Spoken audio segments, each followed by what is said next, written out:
Blessed Ulrika Nisch, also known as Fransiska Reader, was born in the 19th century in Sweden. She was the oldest of 11 children born to Ulrich Nisch, who cleaned stables, and Clotilde Reader, a servant in a village inn. The couple was so poor that their families and the local authorities refused to allow their marriage. They forced the issue with the birth of Fransiska. The baby was baptized at the age of 1 day. Only 4 Fransiska's siblings reached adulthood.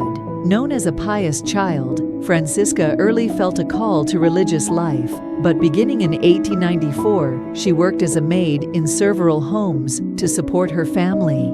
She made her first communion on 21st April 1895 and was confirmed later that year. In 1898, she worked at a general store and cheese factory in Saugart, Germany, worked at a combination bakery, brewer and tavern in Biberach, Germany in 1899, servant in the house of a teacher in Rorschach, Switzerland in 1901. In 1903, she began suffering from a severe form of erysipelas in 1903. In hospital, she was treated by the Sisters of Charity of Holy Cross and was so impressed by them that she followed her call to religious vocation by joining the sisters on 17 October 1904 at the Henge Monastery in Constance, Germany, taking the name Ulrika in honor of her father.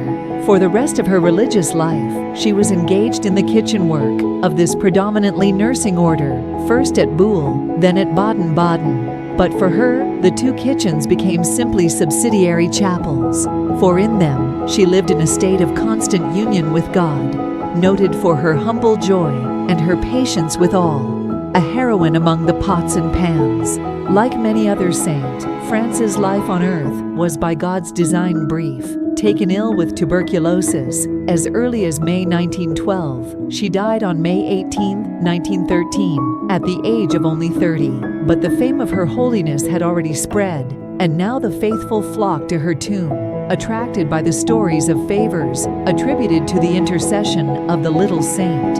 By 1963, as many as 100,000 people were making pilgrimages to her grave. Impressed by this popular devotion, the Archbishop of Freiburg initiated an investigation of her life and virtues. Rome authorized the introduction of her cause for beatification and canonization in 1987. So impressive was the documentation submitted that Pope John Paul II was able to declare Frances blessed that very same year. What message does Blessed Frances Nisch have for the cooks of the world? If you asked her, she would probably quote Jesus' parable of the Last Judgment. Come, you who are blessed by my Father, inherit the kingdom prepared for you from the foundation of the world.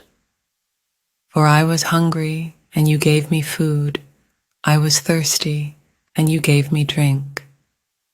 Amen, I say to you, whatever you did for one of these least brothers of mine, you did for me.